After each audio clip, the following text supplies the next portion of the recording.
Okay, welcome to our work session for our city council meeting for Wednesday, September 24th. We will excuse Councilmember Anderson. He cannot be with us tonight. We'll jump right in. 1.1, review of this evening's agenda. I will say 2.1 been removed from the agenda. They're going to come at a future point to talk about the transit fresh look. And there I'd point out that 2.3 and 2.4 are the same item. It's a software issue where one got put in a couple meetings back and got moved, and so it didn't show up on anybody's radar. I revised that agenda. Did we? Okay, I'm looking at the one online that I downloaded, so if you don't have it, great. Okay. But there, if anybody has the original, there were 2.3 and 2.4 were the same, because Wendy and I were looking at it, so it's like, I pulled up the packet and I'm like, oh, where's my stuff? Sorry. I apologize. it's okay. There was a lot going on last week. It's kind of chaotic, so. Okay. Any other changes, concerns tonight? Okay, we'll go to 1.2, future agenda items. Fun from today. So road closures, those coordinations, let's let those that know, construction company closed down 126 between 6,000 and 6,400. Apparently they didn't have an authorized plan, city didn't know about it, emergency services didn't know about it. That's my neighborhood, right? So then and they deliberately detoured all the traffic down the neighborhood road rather than main city roads. Caused a mess. Our city's response and PD, et cetera, was awesome. Yeah. Got there quick and took care of things. So just as far as future agenda items, these things unfortunately happen sometimes.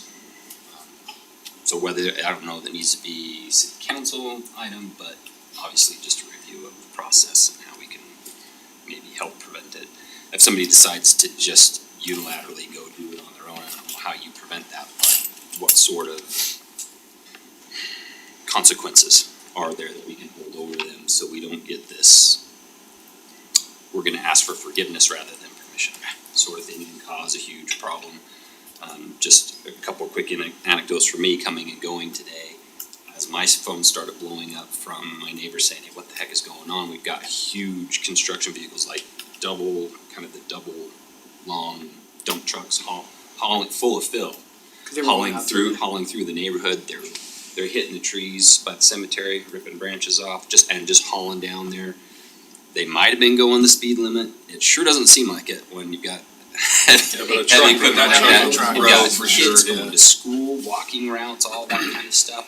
And then you have, it's not a new area anymore, right? So 6400's done. Olympic Hills is well underway. We've got 2 completely finished subdivisions out there. There are literally, 300 plus homes out there, plus all the construction equipment was all funneled down of a 25-mile-an-hour quiet residential street. We just rebuilt a couple years ago. Yeah, so for me, as I went out there to check it out, I nearly got ran over a couple of times just walking across the street, 6400 and Heritage Hill right there at the cross, what was kind of the crosswalk. I'm not jaywalking. It was treacherous to get across there. Both those dump trucks coming, and then commuters, and this was at 11 a.m. So construction traffic mainly coming from the west to the east, right? Trying to go that way. As I left at about 1:30 to go to a meeting, when I came back at 2:30, I'm stopped at a light going west on 126 at 6,000. I see a UFA vehicle with sirens and lights and everything going, gets through the intersection. They had closed it several hundred yards into the road, so the emergency services were not notified. So they get through the busy intersection only to get a few hundred yards down, realize it's closed. They have to do a U-turn, come out, go through the intersection again. Like it's not just a convenience thing for construction, like it's a public safety concern. So for me, it's just, can we review kind of the process, procedures, and how we can hold their feet to the fire and have real consequences so that they're not going, we'll just do it and ask for forgiveness later. Yeah, so we did tell them to stop. They need to come in and get their permit. So they probably plated it. So it sounds like they started the process, just didn't finish. We had sent them red lines back on their traffic control plan. And so I think it would be good to talk about what those, when they ignore us, what do those penalties look like? Because the big concern I have is HPD doesn't know, UFA doesn't know. I didn't realize that we had an emergency to go through that. That's why we notify everybody so they know not to go that way. But we can bring that back. I know when PD was out there. I saw Yeah, them our last night, people's yeah. response to it was great. When we have those issues, we'll send out alternate response plans for the guys so they know how to get to where they need to be quickly. Yep. Okay, I like it. Okay, anything else? Okay, 1.3, council discussion of future citizen recognitions. Okay. We'll jump to 2.2 then, update regarding safe routes to school, application for intersection improvements at Herriman Rose and Herriman, Maine. Nice. You guys all got a public comment about this too, if you don't got any, It's this side. Okay, so yeah, that's exactly what this is meant to be, an update. So a few months ago, back in May, we talked about applying for some funds to improve the intersection for pedestrians through UDOT. It's a Safe Routes to School Fund is the fund that we applied for a grant, and kind of give you an update. But before we get there, the location, Herriman Rose and Herriman Main Street is the intersection we're talking about. It's really bigger, safe route plan for Silvercrest Elementary. So a little bit of background, we've been through this many times, but for public consumption, I'll kind of go through this just real quick. So in August of 2024, so not this current school year, but the previous school year, at the beginning of the school year, there was a change in where the students crossed, and that was based on feedback from our crossing guards, from the school, from engineering and PD. We all kind of agreed that the setup to cross at Herriman Rose with the current situation that it's in is not the safest way to get kids to school. The safest way would be to bring them down to this traffic signal here on Black Locust Way at Herriman Main Street. So that safe plan got adopted by the school and the district, and the change was bringing the crossing of Main Street to this traffic signal. There was a lot of concern and community outreach when that change happened, as we all know. And so there were, several city council meetings, but also a dedicated community meeting that we held at City Hall to discuss, bring in the concerns and kind of see what we could do. One of the big requests was, well, if it's not safe, which most of the community agreed it wasn't the best place to cross, but they also didn't believe that coming all the way to the traffic signal was safe because they were going to be walking along a busy road. It got crowded. Kids were walking within the street instead of the sidewalk. That another traffic signal would be a good solution for kids to cross there. Well, we did a study. It didn't warrant a traffic signal. There's additional concerns if it did warrant, just the location of that intersection. We have 2 traffic signals here that are close together. You add a third one, it adds a lot of complication, and then kind of the location with the curves in the road could also cause some complication of visibility. But the concern that, hey, we need a safe way to cross here continued from the community that met at that meeting. And I will say that community meeting was largely, school parents concerned with their students getting to school. So based on that, we met also with the school community council after that meeting, and there was a big concern that we weren't addressing, their concerns. And so we came back to city council and said, hey, there's some options. We could put this in the long-term CIP plan to do some pedestrian improvements.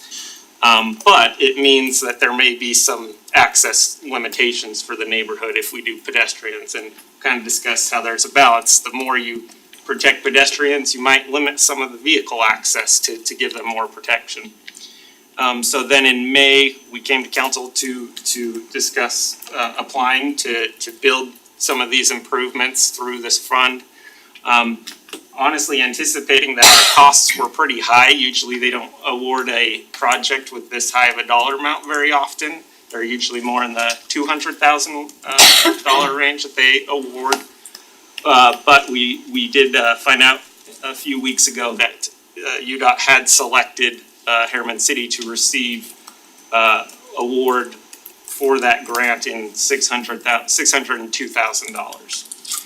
It does require a local match of 6.77%, but that's about $41,000. So that funding, if we proceed, would be available next July. So we really couldn't do anything. We could maybe do some in-house work, but as far as hiring an engineer and design it and then go into construction, we couldn't start till the next fiscal year. So the discussion here, and let me just talk about the project that was applied for. So this is the overview of Silvercrest. So Silvercrest Elementary is this bottom left corner. There's really two parts. We've mostly discussed the Herriman Rose intersection with Main Street. But there was also a big concern from the community that this blue line actually has nothing there. So there's this sidewalk that goes behind the rec center, and then they can connect into the elementary from this neighborhood, this neighborhood. I'm not sure if the school boundaries include here, but they could, but there was no sidewalk there and there was just kind of a weed patch there. So as part of the application, we included installing sidewalk and the intersection improvements at Herriman Rose. So then to kind of zoom in on the intersection improvements, this is what was kind of discussed was we call it a 3/4 intersection, but it's limiting lefts out and straight throughs from the minor road cannot happen anymore. So it's really prioritizing where the pedestrian walks and what their conflicting traffic is. So in this case, to cross Herriman Main Street, they are just looking at the traffic coming eastbound. They don't have to worry if this project happened about any left turns that might come into their, their walking area, and then the left turns off of the road would also be separated where there would be no conflict. So they're really just crossing 2 lanes at a time and really only looking at one movement at a time. So then they would cross over, and then there would be a center median here protecting this sidewalk, and then cross over again. They're just looking, depending on which side they're on, they're just looking at this movement. They don't have to worry about any left turns out of the intersection or through the intersection. So the caveat, as I discussed, is this means that the neighborhood would no longer be able to turn left out of the neighborhood or go straight through with a vehicle. So it limits some of the vehicle access in and out of the neighborhood. I would also point out that cars coming off those minor streets turning right don't have a pedestrian conflict anymore. Yes, that's Because that's another one that can sometimes be dangerous. They're looking at cars, not seeing the person step out. Yeah, and I think this was brought up, if you've ever tried to pull out from Herriman Rose to either go straight or turn left, there is so much to keep an eye on. You've got the center medians in the middle of the road, but then you've got this crosswalk here, you've got a lot of traffic coming on Herriman Main Street, then you've got these left turning vehicles, you've got vehicles coming here, turning left, and then, so it's just a lot to take in, and it's really hard to see and focus on pedestrians if you're not looking for that. And they're offset lefts. So Yes. coming off the main street, they don't look at each other, they're offset, so Yeah. Yeah. Bryce would have gotten failed if he had drawn that when he was.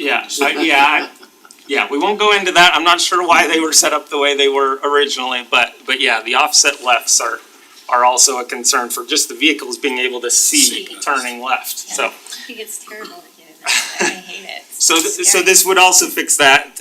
We had kind of put them on this side of each other, so they're actually not blocking each other's view anymore, so. But, like I said, we anticipate mostly of the concerns we heard from were from the school, group, community that had students going to Silvercrest Elementary. Obviously, the neighborhood as a whole might not every house or family has a student going to Silvercrest Elementary, so it may impact the larger neighborhood a little bit more now that we're talking about these pedestrian improvements. But I think it might disable them from making that left turn. I think it just makes it safer all the way around. It's not just safer with the crossing, it's safer. It's very dangerous to do what you just described. Right, and that's the discussion that we had before we applied, for the funds. like I said, weren't necessarily anticipating winning the funds. We're excited that we did, but that was, we're creating a safer environment. The concern, is that, access is more limited, but the access that is there is safer now for pedestrians and safer for vehicles. That would be left. So, being part of those meetings and being in my neighborhood, and I drive this road every day almost, and making that left-hand turn is treacherous, even on a Sunday afternoon. You can't see the vehicles coming westbound very well, and then if there's any type of sun issues, you can't see down that street. I do worry about the 20% of the neighborhood that showed up for safe walk routes versus the 20 or 60% that will show up for this limited left turn. It may be in opposition, but we have massive amenities there from the county that are hard to access by foot. It'll help their traffic flow, it'll help their parking situation, it'll help everything in that. I wonder if they would be appetite to pitch in on that local match percentage or something, if we could ask the county for that. I don't know what that looks like. Oh, yeah. If we go down that route. I think now we need to have serious conversations and maybe start open houses or do something messaging and see what that feedback is. I'm not decided either way, but this will definitely, like you said, it's either we prioritize traffic in this area or prioritize pedestrians. And it kind of does both though, doesn't it? Because, if you have to pull out there making a left-hand turn and you look here to your left, and then you have to look here, here, and here, and Yep. here, and then you look back to your left, and then these guys are coming Yep, again. agreed. Oops, I just crashed. And I think that's the end goal. I think that's more where I'm leaning to, is this will help traffic. It'll also help eliminate through traffic that we're seeing from 132 being built. And that through traffic, it'll actually direct it properly through these proper streets. So I think it'll be a benefit all around. It just limits everybody going left out of there and It's just normal change. patterns of Yeah, 15 years, right? yeah, it's just So, changed. yeah. But we're not gonna see traffic diminish on that road. It's just gonna continue to get busier and busier. Do we have concerns of U-turns at that location? Yeah, so I think we discussed this a little bit a while back, that we looked at even, allowing U-turns right at the intersection here at the corner but there's just not enough room.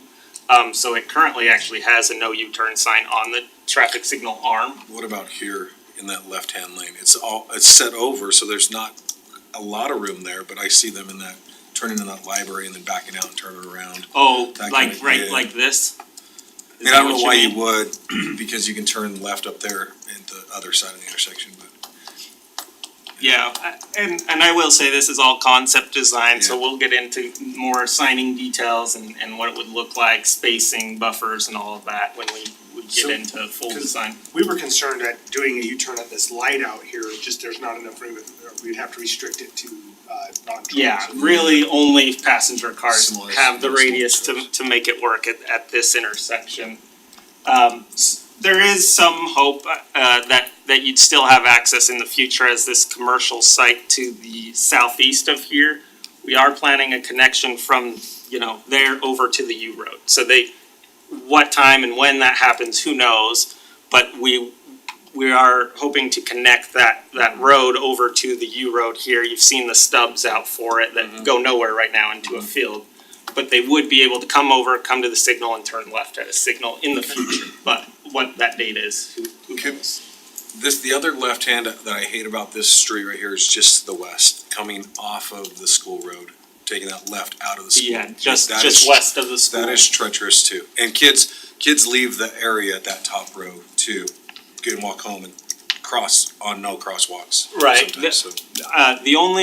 Not the only, but one of the simplifications, which I don't wanna diminish the concern, cause it's real, is that it's only a 3-leg intersection and there's no crosswalk across the street, which is why Limits it. this one kind of comes up as the hotbed. It's right in front of the school and a big majority of the community wants to cross here, right? Yep. But you're right, there's still the median, there's still, those issues with the curve in the road that we see at. And that can be a simple traffic correction for time of day or time of use or something. Yeah, there where it's might be temporary.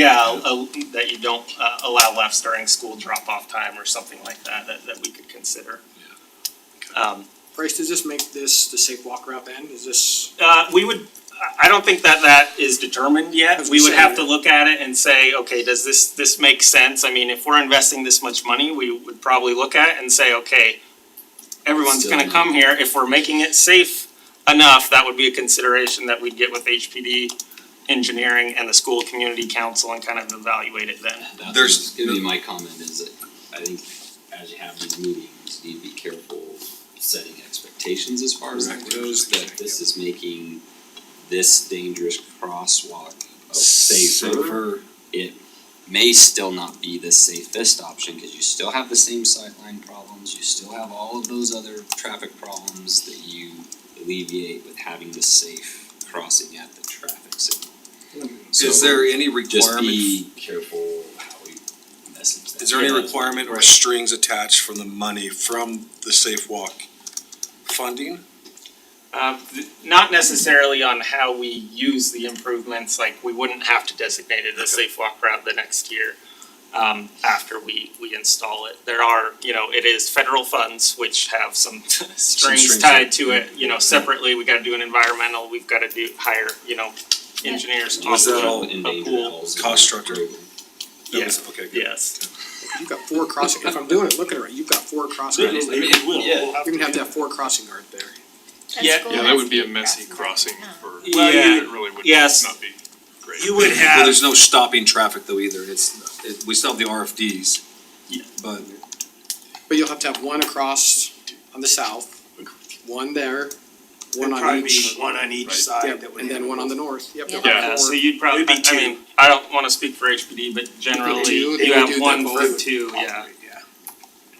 If you were using it as your safe walk route, and we would keep the one on the south, right, because that's how these kids come up and walk down. Traditionally, so- That would be a safe walk route still. you'd be adding at least 1 to 2 guards to that area. That's just tricky, that's tricky, that's. It's, Isn't there already Safer about isn't 8 in that school right safest. now? Oh, I don't doubt it, probably. I think Yeah. there's Well, and remember the most dangerous movement there were those left-handers that were Yep. trying to navigate across that, that's really, Yeah. that's Yep. addressing, while adding safety Yeah, with the offset crossing. But crossing kids there, you still have the refuge and everything, they have to walk down in the middle of a road, and I don't know, Bryce, we would that's. really have to, That's it would right. be I mean, safer for for the kids. pedestrians. Kids, Yeah. all those kids are Yeah, stacking and, up in the and middle of like I said, the road. I don't think we have a final answer either way today on whether that would automatically become the safe walk route or it wouldn't. I don't think we could So I say don't at know this that I would point. trust kids just to stand right on that little median. Well, yeah, they're gonna stack in that middle, Standing and on an that's island a in the great middle place. of traffic. So. it's better than the quick quiet car wash guy in the middle of 134th the other day. Seriously. So the next steps, if we do It's crazy proceed, labor, is kind of what we've talked about, is having some community meetings to bring in the whole neighborhood, hopefully. And hopefully have these discussions and then kind of move forward with, if we move forward with the project with full design. We will be getting an agreement from UDOT to formalize this, that we'd come back and, that would be the formal, yes, we're moving forward on it. What Their time deadline- frame's yeah, that? their deadline on that. They haven't told me when they'll get that agreement, they said they'll start drafting it, so UDOT timing, that could be 2 months from now, right? I'm glad you put that sidewalk in with it, that was great. Yeah, I like that. Okay. If So we would opt we have not, those- I was gonna say, if we opt not to do this, can we still do that sidewalk? That Or would is it be a all or good nothing? question, I would assume they'd say, hey, this majority and scope of your project was this, they probably wouldn't, give us the little A piece. majority of the money is also here. That was my We would have to assumption. price that and decide how If much it's even- more over our match it would be, cause maybe it does make sense to put it in. Okay. What's the time frame on that? Would you notice, Um, would you go into, So yeah, we were Community kind of meetings. wanting to come to council before we started, getting community feedback, but yeah, now that we've had this meeting, we'll start scheduling those. And I don't know, probably a month's time frame before we get, a full meeting and have the feedback back and have anything to report on, but I think just make sure that they're very aware of the volume of traffic that's gonna be coming, this times how many? yes, yeah, that's a good point. Cause it's fine, cause you can go, well, it's fine, we can get across it, and it's like, well, can you now with an extra 100 cars? Right. An extra 200 cars? Right. Okay. That's all I have. I think like Jared says for public consumption, like there's no decision, like we've made no decision yet. This is We haven't even just, taken the money yet. yep, we're taking the money, now we're going to this is what we qualify for, now we go to the public. And if we do make these improvements, it makes it safer, but we need to set that expectation, then you still go through the same process that you do as normal for your safe walking route. The criteria is what is safest. And this clearly isn't the answer for a safe walking route in my mind there. It's I a safer route for pedestrians. And What if we safer put in route an for escalator cars. though? And what's that? An escalator. We could do that. Vegas style crossing. Walking She made a joke about the stairs earlier. Should put an escalator in this building. Probably Jeez. cost the same for what we paid for it. Okay, well, thank you, Bryce. Good job on getting that, That's- applying for it, that's awesome. Okay, we'll go to 2.3, a request from the Army Reserve National Guard to enter into a sub-recipient agreement with the Conservation Fund. Wendy? Yes, we have built up money in our pot sitting in the federal bank somewhere in Washington DC. And the Department of Defense and the Army National Guard would like us to spend that money, and so it's just not sitting there. We currently don't have any willing sellers of property in Herriman. So they've reached out to us to see if we would be willing to purchase conservation easements in Eagle Mountain on the Holbrook property. They are willing to sell and they're ready to sell. They're not selling, they're ready to do the easement. The sub-recipient grant would be through the Conservation Fund, which would put an easement over this property to prohibit residential development on the camp border. So that's what I'm here for tonight, just asking for your direction to start working with the Army National Guard if this is something you're interested in pursuing. We have purchased property in other areas, as you can remember, Saratoga Springs being one, outside in the county and other. This just helps the camp further their mission. It's money that we don't have the ability to spend right now. If we don't spend it, there's a high probability that we'll lose access to it. So that's why I'm here. All 6 of those parcels? No, it's just starting to buy them down. It's a phased approach like we've done in the past too. So which parcel? It's continuing that yellow parcel. That purple parcel is complete. We would continue about 60 acres in that yellow parcel. And then they, are just working their way over, yeah. Now to be clear, this isn't our money, Herriman No. City money, it's federal money that It's we're, flagged, just a pass it's forward. flagged for Herriman City, okay. So, but we don't have the money in our, like, it's not ours. Yeah, so we have the agreement with the Department of Defense and the Army to use these funds, and we used it on our side. So like with Saratoga Springs, when they were purchasing a piece of property as a cemetery, this money was eligible. The Army wanted to purchase it, but instead of going through the whole process to put Saratoga Springs in the same relationship, they passed it through us. We did a flyover the other day on the Black Hawk, and it is crazy when you're up there to see how close they've encroached upon the camp. Especially in Eagle I mean, Mountain. Yeah, it's just really close, so I think anything we can do to try and help buffer that helps us immensely as a nation. The Guard is extremely important, what they're doing there is extremely important, so whatever we can do to support them, I think we should do. How They does this- also score us on our use of funds, so right now our score is not great because we haven't been able to procure property. So it will also help boost our score with them. How does this put us in favor with Eagle Mountain or the other surrounding areas? I know it's good for the base and good for us. Yeah, Eagle Mountain's probably different, if I had to guess. I'm sure they wanna support the camp too, but they haven't given me any indication that they're supportive or not. Yep. good. Great. Perfect, okay, we will work on drafting that sub-recipient agreement, we'll bring that back to you before it's time with your approval. Sounds good. Wow. We have closed? We do have some items. We'll go close then. Okay, well that brings us to the close of our work meeting tonight, that was quick. We do have a closed item, so I will look to council for a motion to go into a closed. Go ahead, Teddy. I did talk to Steve this week, so in his absence. I'll make a motion to temporarily recess work meeting to go into closed meeting for the following purposes and as provided as Utah State Code annotated 52-4-205. C, strategy session to discuss pending and reasonable intimate litigation. D, strategy session to discuss purchase, exchange, or lease of real property or discuss a proposed development agreement, project proposal, or financing proposal related to the development of land owned by the city. Motion by Teddy, Second, second by Sherry. Jared? Sure. Teddy? Yes. Sherry? Yep. I'll vote yes. We'll go to close, we'll stay here. We need council, Wendy, Nathan, Todd. And Jackie.